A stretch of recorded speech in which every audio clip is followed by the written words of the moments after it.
राजा रोज अपने मंत्री को 5 सिक्के देकर कहता, इन सिक्कों को व्यापारी को देना और ध्यान रखना कि जो व्यापारी सबसे ज्यादा ब्याज देगा वही इन्हें पाए।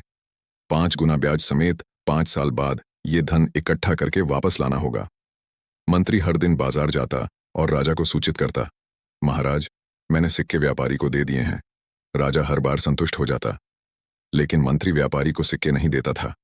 एक दिन राजा को पता चला कि मंत्री व्यापारियों को धन नहीं देता था। राजा ने तुरंत मंत्री को बुलाया और पूछा, तुमने सिक्के व्यापारी को क्यों नहीं दिए?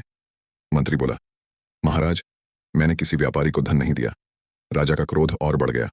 उसने मंत्री को मृत्युदंड देने का आदेश दिया।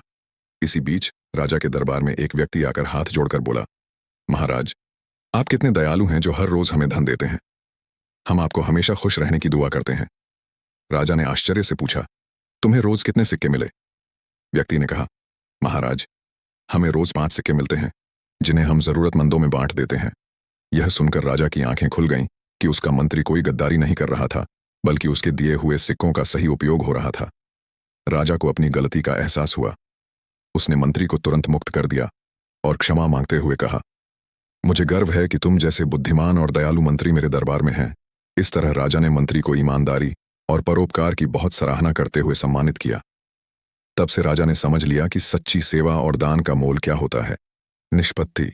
लोगों को धन संग्रह के साथ समाज के कल्याण और जरूरतमंदों की सहायता करना चाहिए।